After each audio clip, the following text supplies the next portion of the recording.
Mas, kita harus merubah lembaga pendidikan dengan ditambah ilmunya menjadi ada pelatihannya, ada workshopnya, dan ada pengkajiannya. Hingga produk akhir adalah knowledge. Bukan hanya sekolahan, bahkan Lemhanas harus menjadi lembaga seperti ini. Demikian pesan singkat di HP dari seorang pensiunan bintang 2 yang juga memiliki pengalaman di 3 negara sebagai atase pertahanan dan dubes di Tiongkok, Amerika, dan Inggris. Dia sangat ingin membuat lembaga think tank semacam Brookings Institute, Hudson Institute, Peter Peterson, Presiden Club, Noble House-nya Hong Kong, atau The Pyramids-nya Lee Kuan Yew. Dia tidak ingin menjabat, namun dia sadar bahwa Indonesia perlu memiliki lembaga kajian tingkat dunia. Di Indonesia ini kurang lembaga knowledge, karena knowledge itu hanya dipahami sebagai ilmu di sekolah. Benar, sekolah itu knowledge. Padahal bukan, pelajaran di sekolah bukan knowledge. Pelajaran di sekolah hafalan ilmu itu namanya masih data. Data digerakkan dengan pelatihan dan keterampilan berubah jadi informasi. Informasi itu juga masih belum knowledge. Informasi distrategikan dengan tindakan solutif yang baru, itu baru namanya knowledge. Sekolah itu data, sosmed itu data, berita itu data. Data diolah dengan keterampilan jadi informasi, informasi dikaji jadi knowledge. Jadi yang terjadi di dalam sistem edukasi di Indonesia adalah, kalau mau disederhanakan, sekolah itu sejak TK 2 tahun, SD 6 tahun, SMP 3 tahun, SMA 3 tahun, ditambah kuliah deh 5 tahun, 19 tahun sekolah. Ada berapa yang mempraktekkan membuang sampah di tempatnya, mengerti, tahu yang namanya ngantri, mengetahui bahwa sampah plastik merusak lingkungan dan tidak memakai plastik, menyadari bahwa karbon merusak lingkungan sehingga dia memutuskan tidak pakai bahan bakar minyak untuk mobil mereka, tetapi naik sepeda, jalan kaki, menanam pohon, dan lain sebagainya. Tidak akan jadi skill karena mereka tidak dilatih. Karena sekolah selama 19 tahun anak Indonesia hanya dicekoki data, tidak akan jadi gerak mereka itu. Gak mudah memang, gak gampang memang, dan hampir tidak mungkin dengan pola pikir anak bangsa Indonesia saat ini. Indonesia akan menjadi negara superpower di tahun 2045 kalau tidak diubah pola pikirnya menjadi orang yang memiliki keterampilan dan kemampuan mengkaji. Karena sekolah selama ini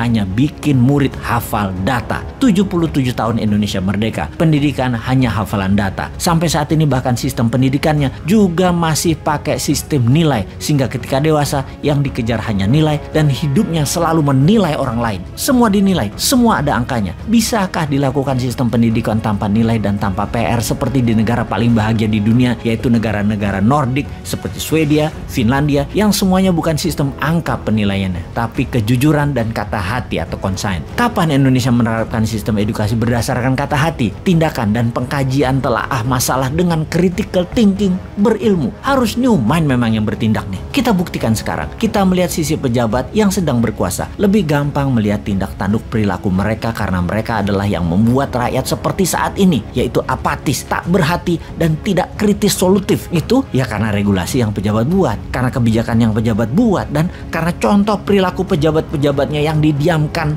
walau menyalahgunakan jabatan. Seharusnya dalam manusia yang berkesadaran tinggi, kalau salah ya minta maaf atau mundur. Budaya malu tidak ada saat ini, sehingga tidak pernah ada pejabat yang berkuasa minta maaf walaupun salah telak-telak. Di sisi lain, kaum oposisi deh, kalau mengkritik tidak memberi solusi, kalau beda pendapat baperan, mendendam dengan akan membalas nanti ketika berkuasa. Keluhuran budi seperti saat ini mungkin terendah dalam peradaban berbangsa di Indonesia sekarang ini. Keinginan berkuasa dan menumpuk harta masih ada dan tidak berubah selama lebih dari 400 tahun, walau harus melacur diri, menjual harga diri demi harta dan tahta. Belanda dulu tuh ya berkuasa lama karena inlander berkhianat melayani yang punya kuasa dan yang punya harta, dan kali itu penguasanya adalah penjajah Belanda. Lama inlander pejabat ini yang menekan rakyat sesungguhnya. Sungguh bukan Belanda yang menekan rakyat. Orang Belanda mah sedikit di tanah air kita. Yang banyak para abdi dalam, penjajah, penjilat yang diberi jabatan, yang memeras rakyatnya sendiri untuk kepentingan Belanda. Sungguh yang menekan rakyatnya ya pejabat putra bangsa yang tidak nasionalis, yang menjadi babu Belanda, yang membodohi rakyat selama ratusan tahun. Lalu zaman setelah kemerdekaan, negara asing masih bercokol namun kemasannya berbeda. Atas nama HAM, atas nama demokrasi, atas nama keuangan dunia, Amerika itu mencengkram Indonesia dan pejabatnya zaman Soeharto hingga zaman SBY seakan menjadi agennya Amerika. Lalu saat ini pejabatnya miring ke Tiongkok dan menjadi agen kemakmuran dan pelaksana kendali negara Tiongkok. Ada yang memungkiri hal ini saat ini. Masih tidak melihat kita dikangkangi penjajah yang dikemas berbeda, namun intinya sama. Indonesia tidak berdaulat dengan menggunakan kaki tangan putra bangsa yang gila harta untuk memeras dan menjajah bangsanya sendiri. Mau dikaji lebih dalam hal ini ya? Oke, siapa individu yang mumpuni untuk mengkaji hal ini? Mana kelompok yang mumpuni untuk mengkaji hal ini? Mana lembaga yang mengkaji hal ini? National Council di Indonesia itu tidak ada. Manusia kritis bersolusi di Indonesia itu dibungkam. Ya sudah, Anda dimanapun sahabat, sekarang yang mengkajinya. Ini semua demi Indonesia baru, demi New Mind.